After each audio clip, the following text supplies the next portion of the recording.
Welcome to this story, one of the most unsettling cases ever noted in Massachusetts. Before we dive in, share in the comments where you're tuning in from and the exact time you started listening. It's always interesting to see the different places and hours of the day or night where these stories reach. Let's begin. The year was 1888, and Franklin County lay under the quiet weight of late autumn. Mornings began with frost across the meadows, the barns breathing thin ribbons of smoke into a dim gray sky. In this uneasy stillness, the township of Ashfield awaited a new teacher. Lillian Moore, age 26, recently arrived from Pennsylvania with a letter of recommendation folded carefully inside her satchel. She came by carriage over the rough turnpike from Greenfield, her face pale from travel, her eyes reflecting the muted gold of the dying leaves. The committee ledger for District 7 still lists her signature, neat and deliberate. Beneath the note, to commence term November 5th. The position was humble but secure, board with a local family, small salary and solitude enough for study. What she could not have known was that the quiet of this valley held stories no committee dared record. Her lodging stood at the end of a narrow lane, the Miller farmhouse, old even by the county's standard. Locals said the house had once sheltered soldiers after the war, though none could agree which war it had been. Its shutters rattled in every gust, and beneath the porch the earth always seemed damp even in drought. When Lillian first arrived, she paused before crossing the threshold, claiming later in her diary that the very boards sighed beneath my feet as if remembering. That diary, found months later, provides our only first-hand glimpse into her first days. She wrote of polite neighbors, of the small children who greeted her with bouquets of frozen asters, and of nights filled with the sound of dripping water where no pipe ran. On November 3rd, she recorded, "Wind carries voices from the hollow, perhaps foxes or something lost." At that time, Massachusetts was still haunted by the memory of Sarah Jane Robinson, whose poisoning trials only a few years earlier had filled newspapers with talk of hidden crimes beneath respectable lives. Her case lingered in conversation, an uneasy warning that evil might dwell behind ordinary doors. In Ashfield's tavern, farmers still whispered about the Boston widow and her quiet cruelty. It was within that climate of mistrust that Lillian arrived, alone, earnest, and determined to make her way. The farmhouse's owners, Henry and Ruth Miller, gave her the upstairs room facing the orchard. She wrote fondly of Ruth's baking and Henry's reticence, noting only once that he avoids the barn after dark. Beyond that remark, nothing in her entries suggests fear, only fatigue and a strange attentiveness to sound. "The wind speaks," she wrote, "and sometimes it counts." Those words would later trouble investigators who searched for reason in her vanishing. But in that first week, Ashfield seemed ordinary. A teacher settling in, a community welcoming her, and a cold November rain soaking the fields. Only hindsight casts the shadows longer. At the time it was simply another season, another appointment, another young woman beginning her modest life in rural Massachusetts. Lillian Moore's background was modest, even ordinary by the standards of the day. Born in 1862 in Northampton County, Pennsylvania, she was the eldest of 5, a girl noted in seminary records as diligent, reserved, and of quiet faith. Her father, Jonathan Moore, had worked as a telegraph operator for the Lehigh Valley Line until pneumonia claimed him in the winter of 1880. Afterward, her mother, Mary Ann Moore, sustained the family through sewing and church charity. The few surviving letters between mother and daughter, still preserved in the Ashfield Historical Collection, show Lillian's careful handwriting and steady affection. She spoke often of wanting to teach where the hills are still, and souls can be heard. When she arrived in Massachusetts, she carried 2 dresses, a parcel of books, and a worn photograph of her family. Her first weeks passed without incident. She walked each morning to the one-room schoolhouse, where the pot-bellied stove smoked and children recited verses from McGuffey readers. Her pupils adored her calm voice. One wrote later that Miss Moore smiled like candlelight. Evenings she spent by the kitchen hearth of the Miller farmhouse, reading psalms aloud, while Ruth Miller knitted and Henry mended tools in silence. Yet the house itself seemed restless. Floorboards swelled and sighed. The barn groaned, though the wind outside was still. On several nights Ruth complained of water dripping, though no rain had fallen for days. When Henry checked the cellar, He found the earth damp, the walls dark with mineral streaks. "Spring seepage," he insisted, and closed the hatch. By November 10th, neighbors began to notice strange activity. Eliza Carter, who lived across the meadow, told the constable she had seen a lantern moving near the Miller barn well past midnight. "At first I thought Henry was checking the livestock," she said. "But when I called his name, the light went out, and there came a sound like something dragged." Her statement, recorded in the constable's logbook, was marked unsubstantiated. Lillian herself noted the event in her diary the following morning.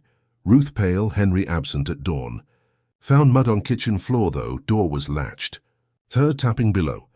The next entry, dated November 12th, reads only, "The voice under the board says teacher." Scholars have argued whether this line was metaphorical, a teacher's fatigue made poetic, or something darker.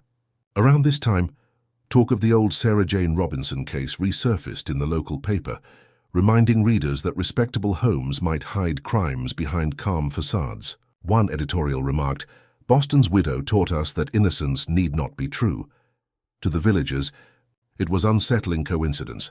A teacher alone in a farmhouse, and a recent reminder that evil could wear gentility's mask. On the night of November 14th, snow fell thinly over Ashfield. Henry Miller locked the barn and retired early. Ruth said later she awoke to footsteps crossing the upper hall, steady, deliberate, descending the stairs. She assumed it was Lillian fetching water. But when dawn came, Lillian's bed was empty, the lamp cold, her shawl gone. Only her diary remained open upon the desk, the ink of the final line still wet. "Tomorrow I must count the pupils by name." It was the last sentence she ever wrote. By dawn on November 15, 1888, frost silvered the fields around Ashfield, and the small schoolhouse sat empty. Children arrived one by one, stamping their feet against the cold, expecting Miss Moore's familiar greeting. When the bell did not ring, Samuel Hale, the oldest pupil at 12, ran to the Miller farmhouse to fetch her. He returned within minutes, pale and shaking, muttering only that the door was open but no one answered. Constable Harold Lyman received the call by mid-morning. His report, still preserved in the county archives, notes that the kitchen door stood ajar, fire dead in the stove, and a single cup upon the table half filled with cold tea. Upstairs, Lillian's trunk remained neatly packed. The bed appeared unslept in. On the writing desk lay her diary, and a folded handkerchief embroidered with the initials L.M. Lyman wrote, "No sign of forced entry. Footprints in yard indistinct, perhaps 2 sets, direction east." By afternoon, the news had spread across the township. Farmers abandoned chores to join the search.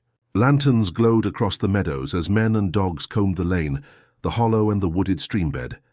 Ruth Miller wept beside the hearth, insisting that Lillian would surely return with the dawn. Henry Miller, however, kept to the barn, answering questions with clipped replies. Neighbors found his detachment troubling. When asked whether Miss Moore had quarreled or spoken of leaving, he simply said, "She had a restless mind." Teachers dream too much. The Greenfield Courier printed a short column 2 days later. "Teacher missing in Ashfield. Foul play feared." Beneath the headline appeared a sketch of the Miller farmhouse and the offer of a $50 reward. Letters began arriving from nearby towns, claiming sightings of a young woman matching Lillian's description. None proved reliable. Still, the sheriff's office logged each one in a neat ledger. Pages 12 through 19 are filled entirely with the names of those who saw a woman upon the road.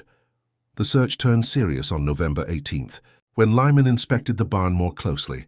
Behind a stack of hay, he discovered a loose board in the floor. Beneath it, a shallow pit about 2 feet deep held traces of ash and burnt cloth. He gathered samples in a tin pail for the county chemist, whose later note reads, "Fabric likely wool. No human remains identified." The finding raised more questions than answers. Henry Miller maintained that he burned old feed sacks, yet Ruth told neighbors she had never seen such fires before. During these anxious days, conversation again drifted toward the infamous Sarah Jane Robinson affair in Boston, a reminder of how outward gentility could conceal murder. The resemblance unsettled the community. As one deacon put it during Sunday meeting, "If poison may lie in a teacup, perhaps secrets lie in a cellar." Fear made gossip thrive. By month's end, the sheriff drafted a formal statement. Subject presumed missing by unknown agency. Investigation continuing. The Miller farmhouse was searched once more. Constables tapped the walls and floors, finding nothing but hollow echoes. When snow deepened in December, the volunteers dwindled. In the constable's year-end summary, the final line appears in cramped handwriting. Miss Moore not recovered. And so winter sealed the fields, erasing tracks and memory alike. In Ashfield, the wind carried her name down the frozen lane, and by the time spring thawed the soil, the story of Lillian Moore had already begun to turn into legend. When the snows receded in March 1889, the investigation into Lillian Moore's disappearance resumed with a grim sense of duty. Sheriff Samuel Gridley of Franklin County ordered a systematic re-examination of the Miller property, bringing with him 2 deputies, a court clerk, and a photographer from the Greenfield Courier to document their work. The photograph still survives, a blurred image of the barn slanted against the horizon, the snow line melting into mud. The first days of digging produced little: rotted timbers, rusted nails, a child's marble long buried in the soil. Then, on March 12th, Deputy Lyman noticed a section of the barn floor where the boards differed in grain from the rest. Prying them up, the men found a trapdoor, its hinges fused with age. Beneath lay a narrow stair of rough-cut planks, descending into darkness. A lantern was lowered. The light caught earthen walls and a faint shimmer of moisture. The deputies descended and discovered a chamber roughly 6 feet deep and 10 across, lined with stone and streaked by groundwater. According to the clerk's affidavit, floor composed of packed loam. Found fragments of rope, length 12 inches, 2 small bones of uncertain origin, iron rings set into wall. The sheriff ordered the site sealed and sent the materials to the county coroner, Dr. Edwin March, who later testified they were animal in nature, perhaps poultry. Yet rumors spread before any official conclusion could quiet them. To the townsfolk, the hidden room beneath the barn confirmed what many had whispered, that the Millers knew more than they confessed. Henry Miller denied constructing the chamber, claiming it dated to an earlier owner. County deeds traced the property back to 1849, when an eccentric farmer named Caleb Haskins had briefly operated a cider press there before vanishing himself. The coincidence did nothing to ease suspicion. Newspapers as far as Springfield began printing sensational headlines: "The Teacher's Cellar, Echoes of the Boston Poisoner." The comparison to Sarah Jane Robinson, whose crimes had darkened Massachusetts only a few years earlier, kept readers enthralled, and the sheriff's office under scrutiny. Ruth Miller's health deteriorated during the inquiry. She appeared at the coroner's inquest pale and trembling, insisting she had heard voices beneath the floor since Christmas. When asked whose voices, she replied, "A woman's," counting softly, like a schoolmistress.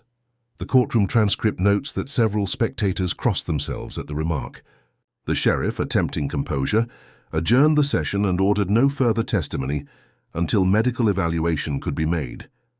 Despite extensive searching, no trace of Lillian was recovered. The coroner's final notation, entered April 6th, reads, "No body, therefore no verdict." With that line, the county's legal authority reached its limit. But the people of Ashfield did not forget. Children avoided the lane after dusk. Travelers claimed the barn glowed faintly on moonless nights. And though official records closed the case, parish sermons and tavern talk kept it alive. One farmer summed it best to a visiting reporter: "They found no corpse because the ground still holds its breath." The discovery of the cellar beneath the Miller barn marked a turning point.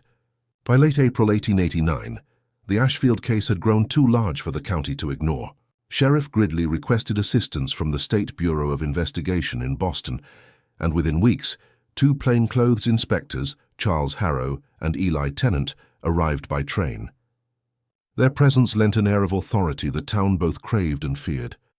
Harrow, a veteran of the Sarah Jane Robinson inquiry, carried that reputation like a badge. People whispered that if anyone could unearth the truth, it was the man who had seen a poisoner unmasked in the capital. The inspectors began by reviewing every affidavit. They spent days in the sheriff's cramped office, poring over statements, receipts, and the coroner's notes. Harrow ordered the trapdoor reopened, measuring each wall with meticulous care. He noted that the stonework extended farther east than previously recorded, and that traces of lime coated one section, perhaps a crude attempt at disinfection. In his field book he wrote, Cellar likely of deliberate design, not happenstance. When he questioned Henry Miller again, the farmer insisted he had never set foot in the lower chamber, adding, "It was sealed before my father's time." Harrow found the answer too neat. Rumors, meanwhile, multiplied. Local boys swore they had seen a blue light flicker from the barn at night. One claimed his dog refused to approach the lane, whining until dragged away. Mrs. Eliza Carter, ever the voice of warning, told the constable that she had dreamt of Miss Moore, standing at the orchard edge, pointing downward. The constable dismissed it as nerves, yet the story spread faster than fact. Within weeks, the farmhouse had become a curiosity. Strangers arrived from neighboring towns, hoping to glimpse the haunted barn of Ashfield. The Millers shuttered their windows and ceased attending church. Inspector Tennant, less imaginative than his partner, followed the money. He discovered that Henry Miller held an outstanding debt to a Northampton supplier, dated October 1888, 1 month before the disappearance. The debt had been cleared in cash, but the origin of that payment was unrecorded. A separate ledger found in the attic listed names and small sums beside the cryptic phrase, "Lessons after dark." Harrow speculated the cellar might have served some secret purpose, tutoring, smuggling or worse, but no witness could confirm its use. When he pressed Ruth Miller for comment, she burst into tears, insisting that the teacher paid nothing but kindness. The inspectors returned to Boston in June 1889, leaving behind a file thicker but no clearer. Their report concluded, evidence circumstantial. Subject presumed dead. No warrant issued. The county, weary and embarrassed, let the matter fade. Yet Ashfield could not forget. Every passing year lent the story new detail. How the cellar dripped even in drought, how the wind carried counting sounds, how a faint perfume sometimes rose from the orchard after rain. By autumn, the townspeople had a name for it, the teacher's cellar. And in tavern corners, when the lamps burned low, someone would always recall the inspector's words before he boarded the train. "I've seen one woman hide death in teacups and another swallowed by earth." Massachusetts grows its ghosts careful. By 1890, Ashfield had grown quieter, though the story of the teacher's cellar clung to it like fog over the hollow. The Miller farmhouse still stood, weather-worn and empty. Henry and Ruth had moved to live with a cousin in Conway, leaving the property to decay. Each spring, the grass swallowed a little more of the path, yet visitors kept coming. Curiosity seekers from Greenfield or Northampton arrived in carriages, sometimes carrying shovels. They spoke of finding the vanished teacher's hair ribbon or hearing her voice beneath the boards. Sheriff Gridley posted warnings for trespassers, but rumor worked faster than law. In April 1890, a small article in the Boston Daily Advertiser briefly revived official interest. The headline read, "Echoes of the Robinson Case in Western Massachusetts." The reporter compared Ashfield's mystery to the Sarah Jane Robinson murders, writing that in both, the domestic sphere conceals its crime. The mention embarrassed state authorities. No one wished another scandal to mar Massachusetts' reputation. The Bureau ordered a review of the Moore file, though it produced nothing new. Still, the comparison cemented the case in the public imagination. 2 women, one poisoner, one victim, each haunting a different corner of the state's conscience. Meanwhile, new occupants briefly rented the Miller place. Records show that Elias and Margaret Booth, a childless couple from Deerfield, took tenancy that summer. In a letter later published in a local almanac, Margaret described a perpetual dampness and noises at night like whispering. She wrote that her husband, while repairing the barn roof, discovered the trapdoor frame had been torn away, as if by someone digging from below. Frightened, the Booths left after 6 weeks. Their rent receipt, dated August 3rd, was the last transaction on the property for nearly a decade.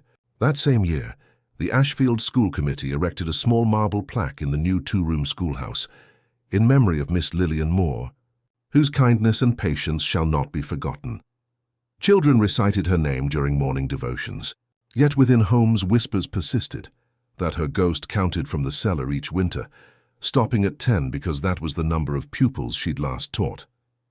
Local folklorist Ephraim Cole, gathering tales for his 1891 pamphlet Shadows of the Hill Towns, included a careful retelling. He treated it not as superstition, but as social lesson. If the Robinson poisonings taught Boston vigilance, perhaps Ashfield teaches compassion neglected. His pamphlet circulated modestly, yet it ensured the story's survival in written form. By 1892, the farmhouse roof had collapsed. Vines choked the porch and the well turned dry. The sheriff recommended demolition, but ownership disputes delayed it. At night, the site became a rite of passage for local youth, who dared each other to knock upon the barn stones and listen. Some claimed to hear tapping in reply. Others swore they saw faint light pulsing underground, as if a lantern still burned. The county ledger closed the file for good that autumn. The final line, written in Gridley's fading script, read simply, "Subject not found. Case retained for reference." But Ashfield did not retain, Ashfield remembered. By 1894, nearly 6 years after Lillian Moore's disappearance, the county archive had grown dusty around her name. Only a few clerks remembered where the folder sat. Yet outside Ashfield, the tale refused to die. The regional press, hungering for human drama, had begun to rediscover forgotten mysteries. Among these writers was Jonathan Ely, a correspondent for the Springfield Republican, known for his serialized columns on hidden crimes of New England. In June 1894, he arrived in Franklin County with a notebook and a hand-cranked camera. His stated goal was to compare the rural superstitions of the Ashfield teacher with the urban horrors of the Sarah Jane Robinson affair.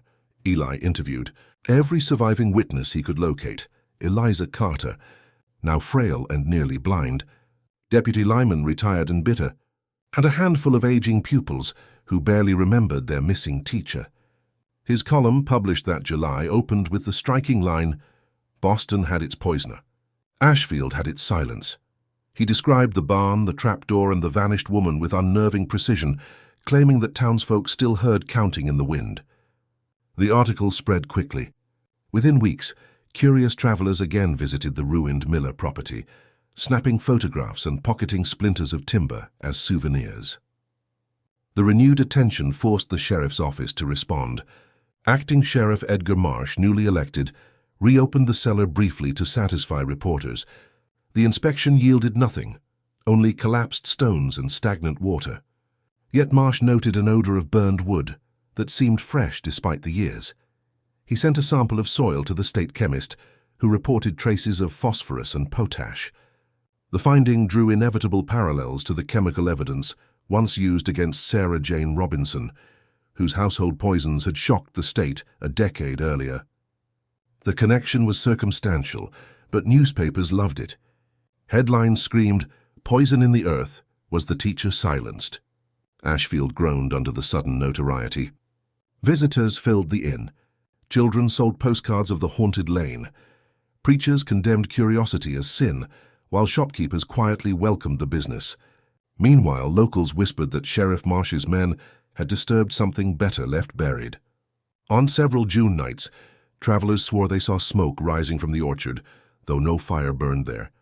One farmer told the courier he had heard a soft recitation like school lessons carried on the wind. He refused to pass that way again after dark.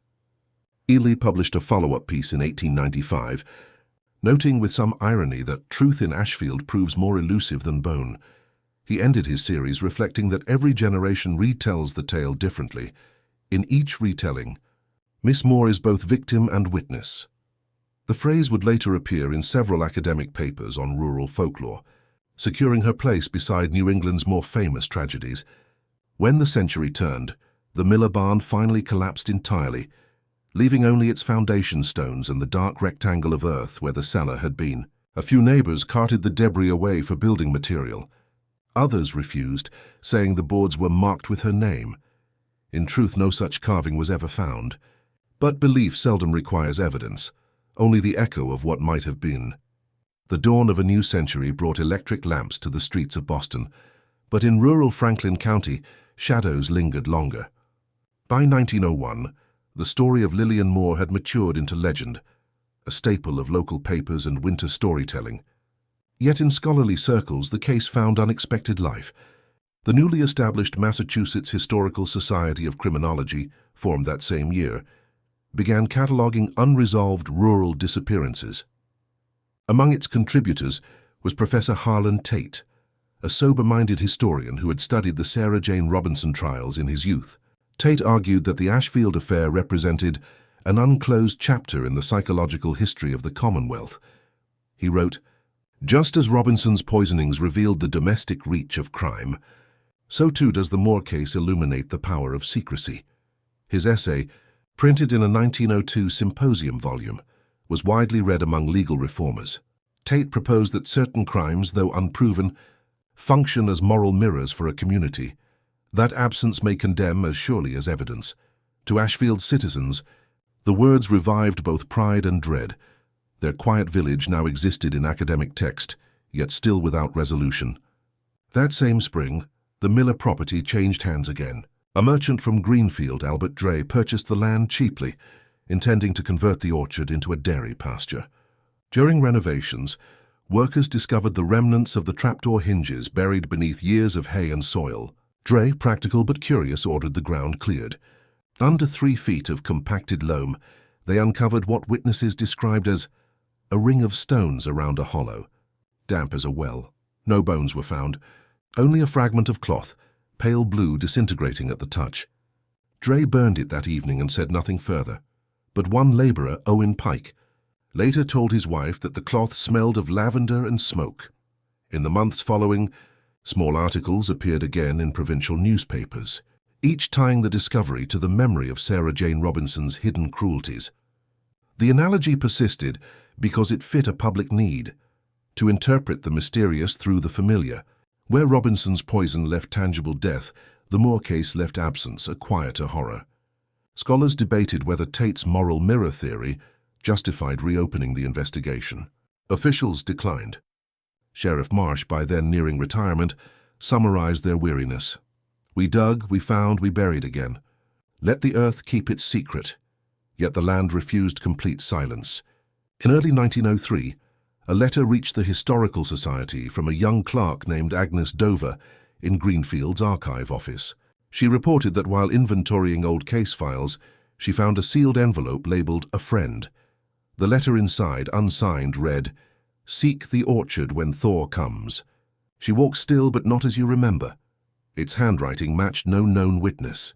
The Society filed it under Unverified Correspondence Moore L., and the matter ended officially there. Unofficially, of course, it began again. That spring thaw brought strange floods, and farmers claimed the soil near the former barn sank overnight. No one dared dig further. When Professor Tate revisited Ashfield later that year, he noted dryly in his travel diary, "The ground here breathes." The letter marked "A Friend" lingered in the archives for months, quietly unsettling those who handled it. By February 1904, Clerk Agnes Dover had grown convinced that its warning, "Seek the orchard when Thor comes," should not be dismissed. She persuaded her superior, Deputy Registrar William Hayes, to accompany her to the old Miller grounds. The visit took place on March 9th, when the frost still held at the shaded edges of the orchard. In her subsequent memorandum, Dover recorded, "Earth soft beneath the southern row of trees, hollow underfoot. One step sank nearly to the ankle. Hayes ordered a cautious excavation, no more than a spade's depth, and struck wood, rotted, splintered, but formed by hand. They unearthed a small chest, no larger than a bread box, sealed with rusted iron clasps. Inside lay 2 waterlogged notebooks and what appeared to be a woman's ivory comb. The writing in the notebooks had blurred beyond legibility, though one page still bore the faint impression of the name L. Moore. Hayes sent the items to Sheriff Marsh, who in turn contacted Professor Harlan Tate, then lecturing in Boston. Tate arrived within the week, examining the chest by lamplight in the county courthouse. His statement, later published in the Proceedings of the Massachusetts Historical Society of Criminology, 1904, reads, "Objects consistent with feminine possession, circa 1880s. Discovery warrants renewed inquiry. Newspapers seized upon the find." The Springfield Republican ran the headline, "Teacher's Chest Unearthed. Ghost of Ashfield Stirred Again." Reporters compared the event to the prior decade's sensation over Sarah Jane Robinson, reminding readers that Massachusetts secrets seldom sleep forever. Editorials speculated wildly that the chest contained confessions, that Lillian had hidden evidence of her own demise, even that the friend who wrote the letter was her killer. Sheriff Marsh, seeking calm, locked the artifacts in an evidence vault and forbade further digging. His restraint only deepened public fascination. That spring, dozens of visitors tramped through the orchard, leaving boot prints in the soft soil. Farmers complained of gates left open, fences broken. One evening in April 1904, a group of 3 young men from Greenfield claimed they saw a pale woman walking between the trees, her dress fluttering though there was no wind. They fled before verifying their sighting, yet their story spread through taverns like smoke. Within a week, the innkeeper was renting rooms to journalists. Agnes Dover, overwhelmed by attention, resigned from the registry in June. Her final note in the departmental ledger reads simply, "I cannot rest." The letter was right. She walks. Colleagues later said she refused to travel through Ashfield after dark. Meanwhile, Professor Tate published a second commentary that autumn, offering measured skepticism but conceding the symbolism. Robinson's crimes gave us physical evidence. Moore's case gives only echoes, yet echoes instruct. He closed with an observation that has since entered criminological law: every investigation ends where the earth begins. By 1906, grass covered the orchard's disturbed ground once more, but the story had rooted itself anew in the conscience of Massachusetts, half crime, half legend, wholly unresolved. By 1906, the orchard where Lillian Moore had once lodged in memory and rumor stood silent again. The new owner, Ephraim Keller, a dairy farmer from Charlemont, purchased the land at auction for a modest sum. To Keller, the stories were mere superstition. He saw only arable ground and a barn's worth of timber to reclaim. He filled the cellar with soil, planted alfalfa over the patch, and declared to the town clerk, "Ghosts can't grow crops." For a time he seemed correct. The season yielded strong pasture, and his herd thrived. Yet small troubles returned.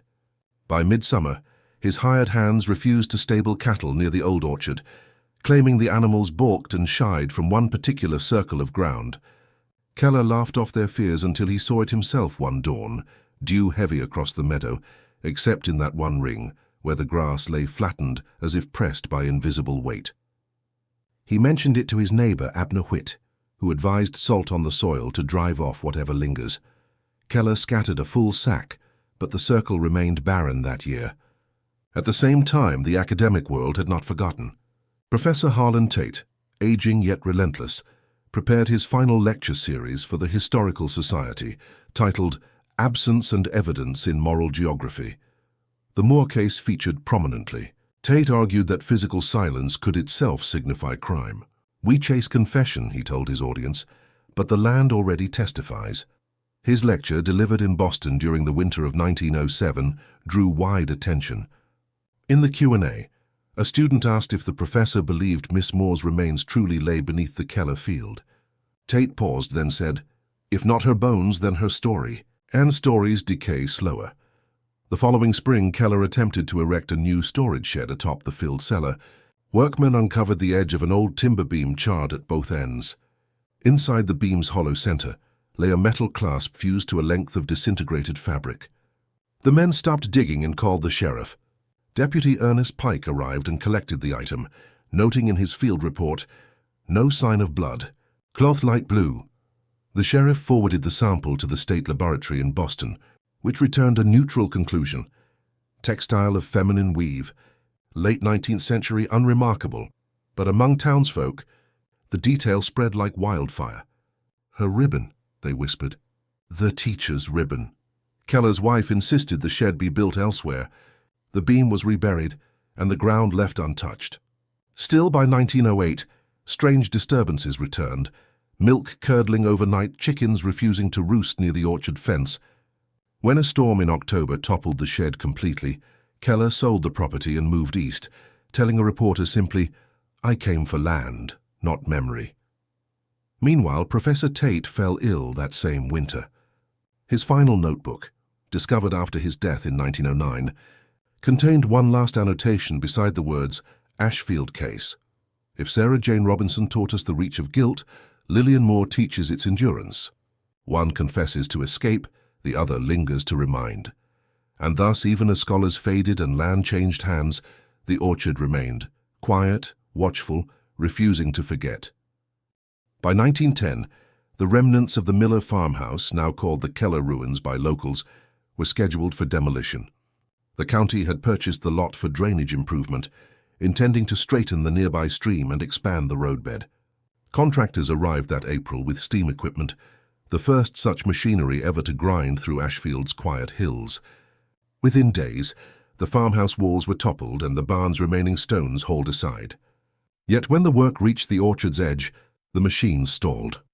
Witnesses later described the steam engine's wheels spinning uselessly, as though the earth beneath refused the weight. Foreman Calvin Mott logged the incident in his report. Ground unstable. Vibration causes sinking of soil roughly 4 inches per minute until power ceased.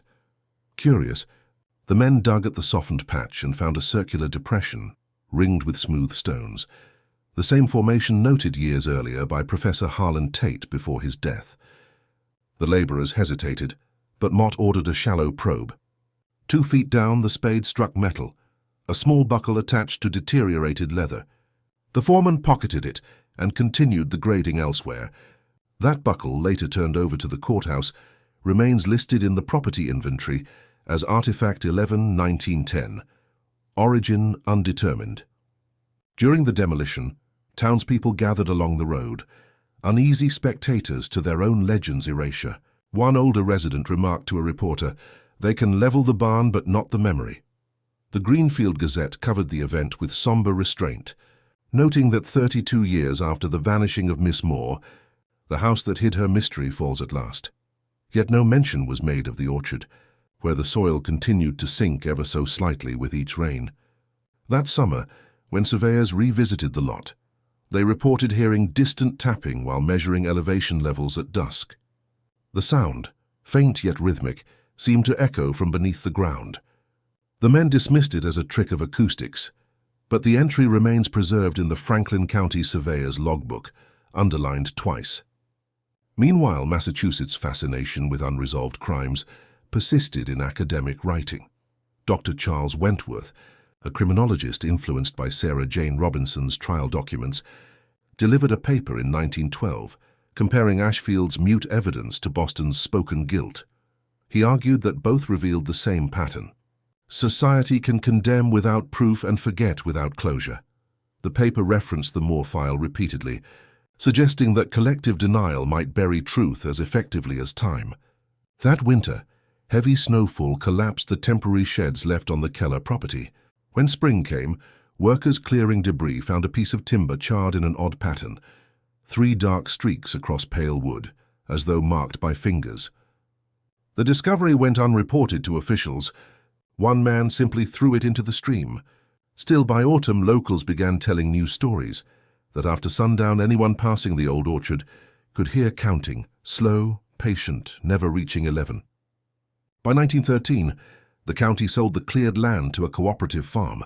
No structure would ever stand there long. The ground remained soft, the past unfinished. As one school inspector wrote upon visiting the new road's milestone, children still ask who Miss Moore was. I tell them only, a lesson that never ended. By 1914, the Great War had begun across the Atlantic, and even the most provincial corners of Massachusetts felt its tremor. Factories in Springfield converted to arms contracts. Young men from Franklin County enlisted or vanished into training camps. Against this backdrop of departure, the mystery of Lillian Moore seemed a relic of another age. Yet it quietly persisted, whispered at train depots and church socials, whenever news of new disappearances reached home. The county archives, long ignored, were now tended by Miss Eleanor Phelps, a meticulous clerk recently transferred from Boston. Her supervisor, Dr. Charles Wentworth, had returned from lecturing abroad to continue his comparative study on forgotten crimes. Phelps reopened the Moore file in early 1915, inventorying each artifact for preservation. Her neat cursive fills the margins, buckle still rusted, comb ivory discolored, ink upon notebooks fading. But pressure lines remain visible. She noted the indentations of several words made legible under oblique light. Count, pupils, tomorrow. The recurrence of count fascinated her. She underlined it twice and wrote simply, repetition as ritual. Wentworth encouraged her curiosity. He saw in the case a metaphor for the lingering moral unease of a state proud of its order, yet haunted by its secrets. That summer, the Historical Society commissioned a field survey of all notable sites of unresolved disappearance. Among the 30 listed, Ashfield was the only rural entry west of Worcester. Photographs were taken of the levelled orchard, now open meadow crossed by the new county road. In one image, a faint circular depression appears just behind the fence line, darker than the surrounding grass. The caption reads, "Trench settlement cause uncertain." Phelps insisted on visiting herself. Her diary from July 1915 survives, preserved in the Society's archives. The wind hushes when one steps inside the circle. I placed my hand on the soil. It pulsed faintly as if with breath. I heard water below, though the ground is dry. She left the meadow shaken. Writing later that evening, I understand now what Professor Tate meant. The land remembers. In the winter of 1916, Phelps presented her findings before the Massachusetts Historical Society, citing both the Moore and Sarah Jane Robinson cases as examples of social confession through folklore. Her closing remark drew murmurs. Robinson confessed by mouth. Ashfield confesses by echo. The paper was printed the following spring in the Journal of Moral Geography, drawing praise for its calm detachment and quiet criticism from those who found its tone too eerie for scholarship. Meanwhile, the cooperative farm built over the old cellar began reporting small calamities: tools misplaced, milk spoiling in the churn overnight, horses refusing to cross the orchard line. The foreman, a practical man named Samuel Bryce, told the sheriff he often heard a woman's voice reciting numbers. The sheriff dismissed it as wind through the silo, but Bryce resigned before harvest. By 1917, the world's turmoil eclipsed local legends. Yet in Ashfield, the meadow never settled. Each thaw left the ground breathing, and children still counted softly as they passed, their voices falling silent at 10. When the armistice came in November 1918, Ashfield, like much of rural Massachusetts, found itself changed yet strangely suspended between eras. Returning soldiers brought tales of trenches and silence. They listened with wry smiles when the elders spoke again of the teacher, who vanished beneath the field. To them, such ghost stories seemed almost familiar. The war had made phantoms of men. Still, the story persisted. It was said that on the 11th hour of the 11th day, when church bells rang for peace, a faint echo answered from the old orchard, a bell of its own beneath the soil. That winter, Dr. Charles Wentworth, now nearing retirement, embarked on what he called his final comparative. He sought to draw moral parallels between battlefield memory and domestic legend, between France's scarred earth and Massachusetts' quiet ground. In his notes for the Journal of Historical Criminology, 1919, he wrote, "In Europe the land vomits relics of war. In Ashfield the land refuses them. Both testify to the persistence of human absence."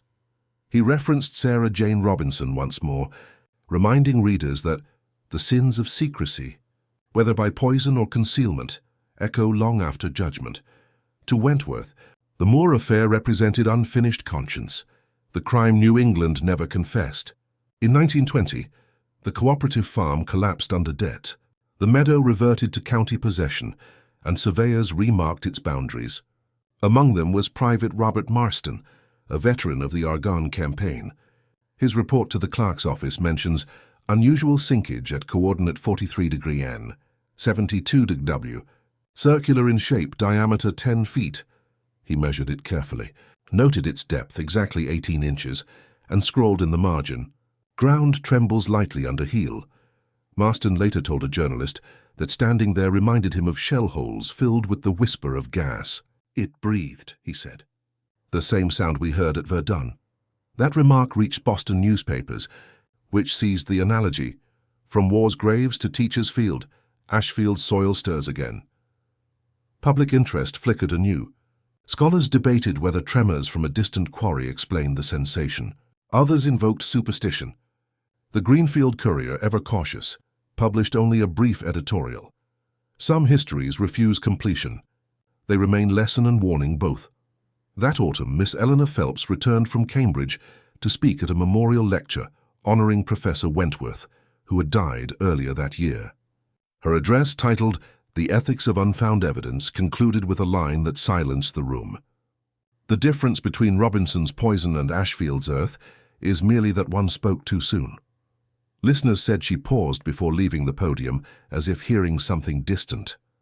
Later that night, a farmer driving past the meadow saw a lone lantern bobbing near the fence. He assumed vandals, but when he approached, the light vanished. The next morning he found a single line scratched in the mud beside the new survey stake: present. By 1921, the legend had fused completely with folklore. Children no longer said the teacher's cellar. They called it the counting field. And even the most practical of men, when the wind passed over the grass at dusk, found themselves listening for the 10th number that never came. By 1922, the world had turned modern. Motorcars on dirt roads, wireless sets crackling in parlors. Yet in Ashfield, the past refused to fade. The counting field, as villagers now called the old orchard, had entered regional folklore, alongside tales of phantom riders and ghostly schooners. What distinguished it, however, was documentation. Every generation had left behind written evidence, reports, diaries, and official affidavits, making it not myth but a slow-growing archive of unease.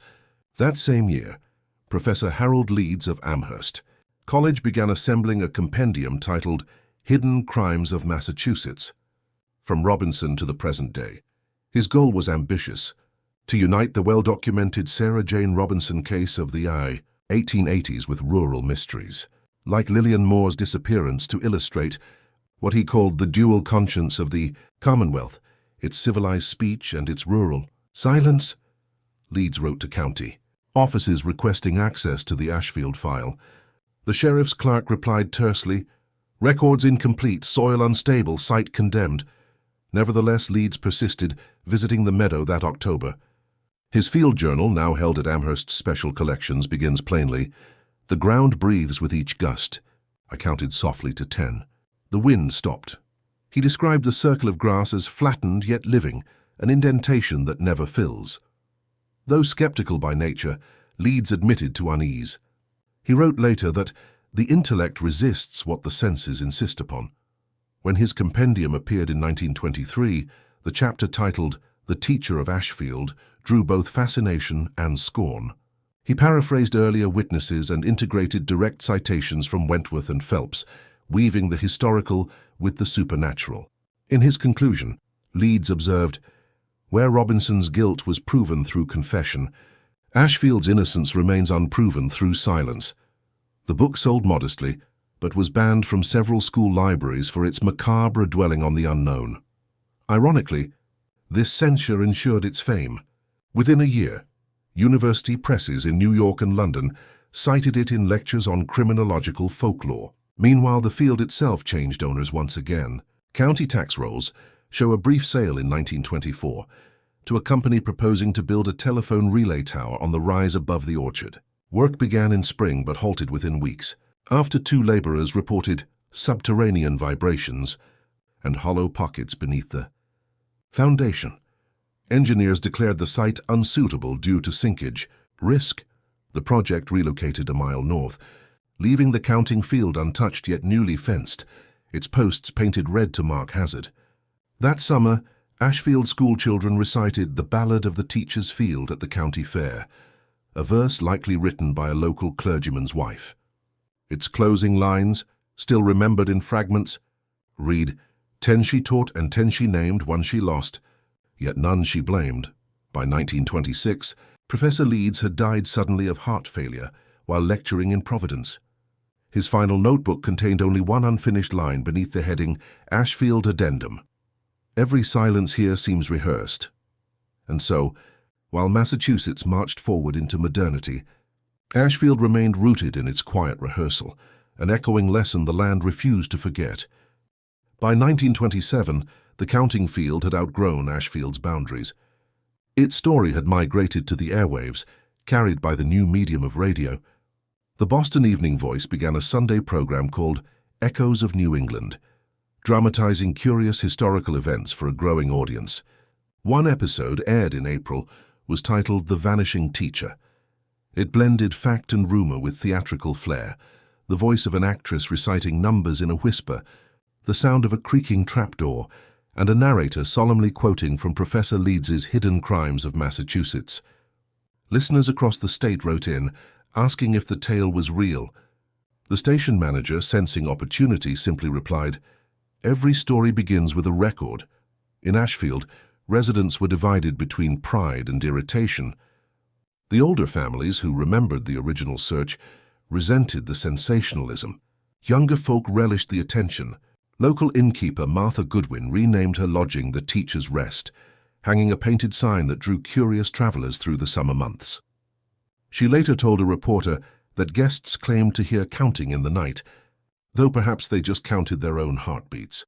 That same year, archivist Eleanor Phelps, now head of the Historical Society's Special Collections, wrote a firm letter to the station protesting their careless mixture of invention and testimony.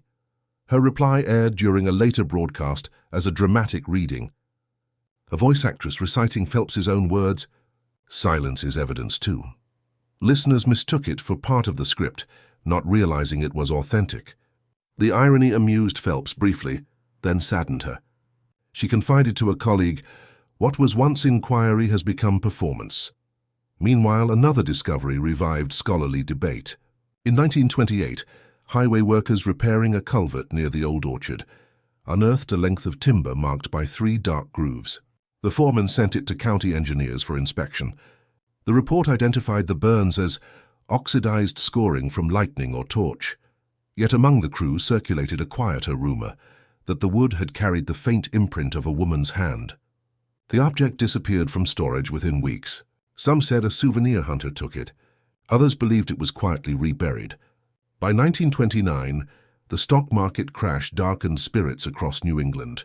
The radio series ended abruptly, but the teacher's field story remained lodged in the public imagination as a cautionary tale about hidden decay. Preachers invoked it in sermons on moral vigilance. Editors reprinted it beside commentary on economic ruin. "The sin," wrote one columnist, "is not what was done, but what was ignored." That winter, Phelps made her last visit to Ashfield. In her journal, she recorded snow falling soundlessly over the fenced meadow, and one curious fact: no drift gathers over the circle. The wind parts around it as if respecting space. She concluded, perhaps the lesson has learned itself. By 1930, telephone lines stretched past the site, humming faintly in cold air. Travelers said the wires sometimes carried a rhythm like whispered numbers. Utility men called it coincidence. Locals said the voice had found a conduit. By 1931, the Great Depression had carved hardship into every Massachusetts hillside. And yet, oddly, Ashfield found a modest lifeline in its legend. The counting field had become a point of heritage. Grim, yes, but profitable. The Franklin County Historical Commission approved a proposal by Dr. Milton Partridge, a folklorist from Tufts University, to survey the site and record surviving oral traditions. Partridge, tall, bespectacled, and infamously skeptical, announced to reporters that he intended to separate record from superstition.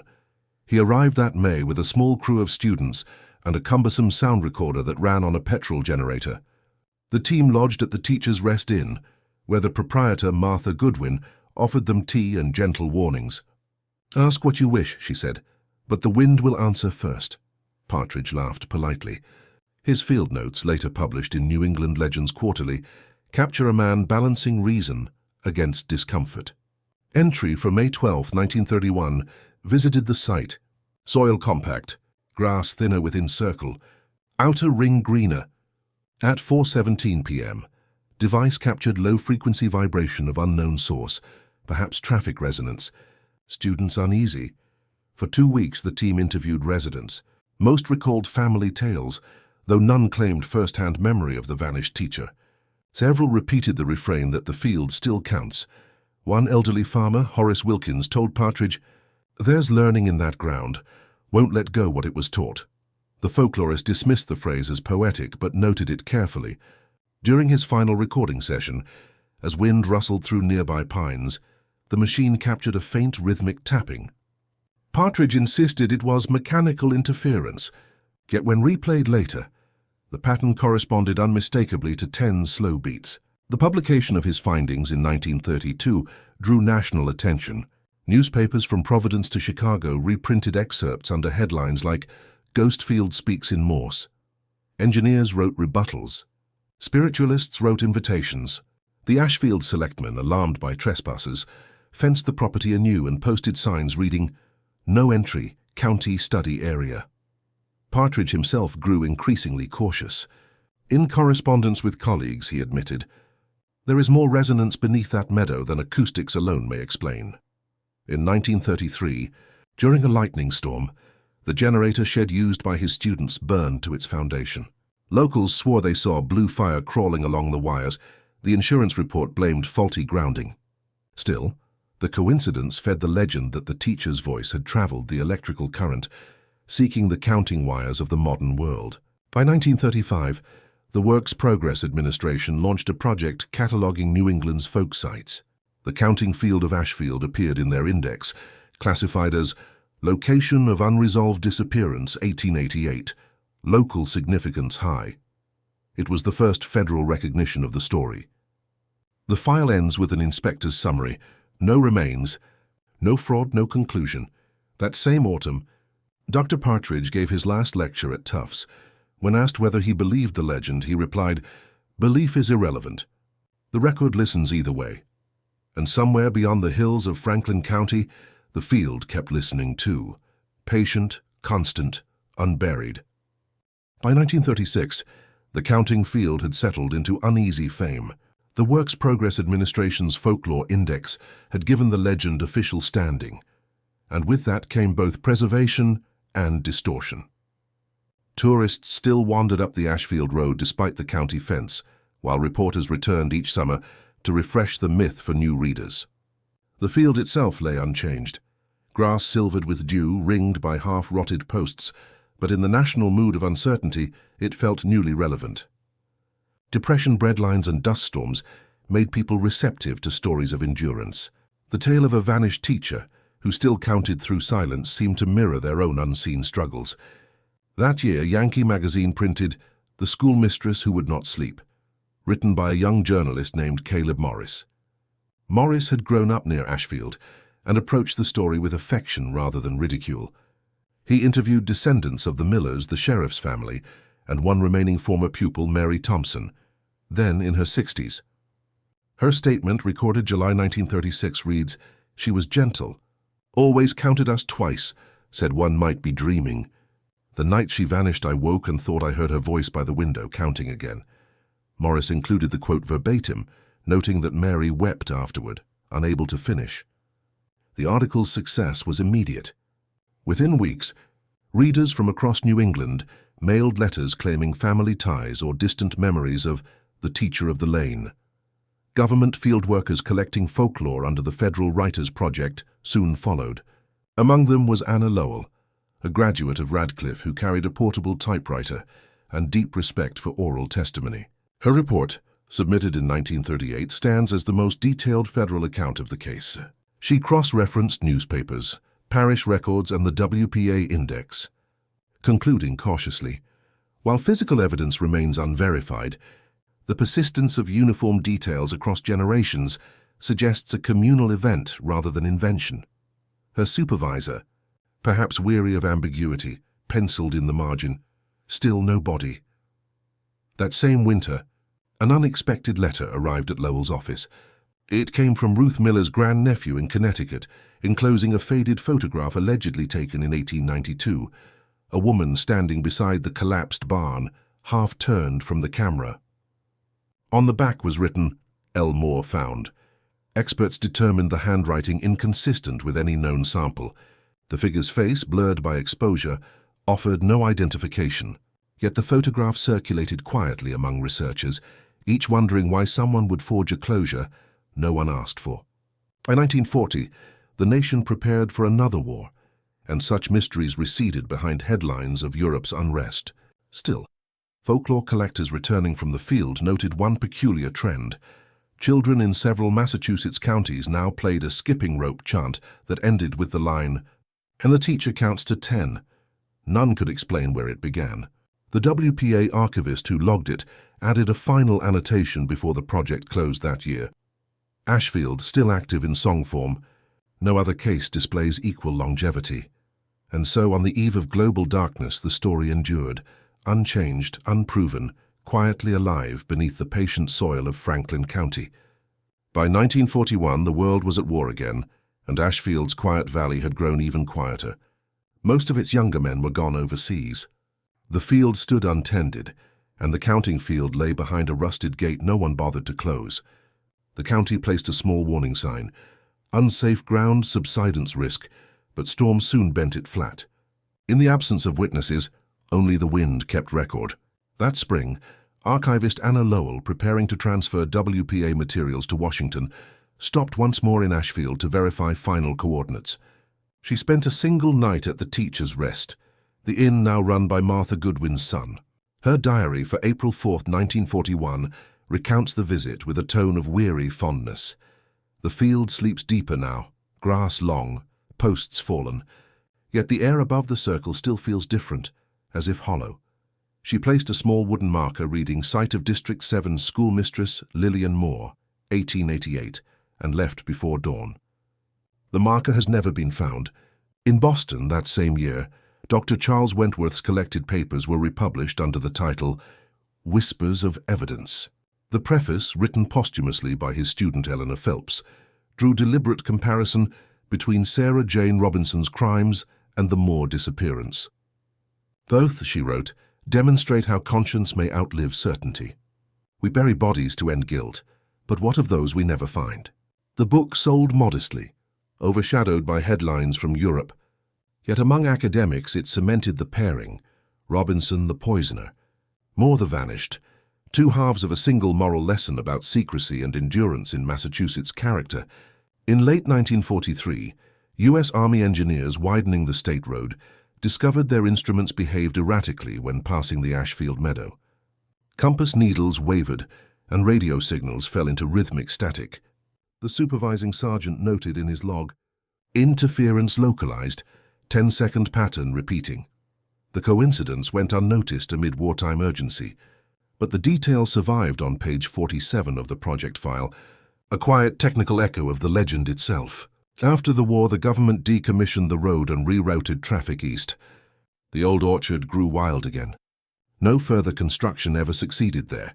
By 1948, saplings filled the depression, erasing its outline but not its reputation. Local children still dared each other to cross the grass at dusk, timing their steps to the phantom count. Their parents, weary of hardship and ghosts alike, told them to leave the past alone. In her final correspondence before retirement, Eleanor Phelps wrote a single paragraph to a colleague at Harvard. "I suspect the story persists because no one ever disproved it." Ashfield teaches that absence is as persuasive as evidence. I hear the wind from that valley even now. It keeps time, steady, unfinished. By 1950, nearly everyone who remembered the beginning had passed away. The field remained, a patch of ordinary earth on a forgotten bend of Massachusetts road. Yet travelers still claimed, if they stopped their engines and listened closely, they could hear soft counting in the grass. It never reached 11, and thus ended the known record of the gruesome disappearance of Lillian Moore, not solved, not silenced, simply continued by the land itself.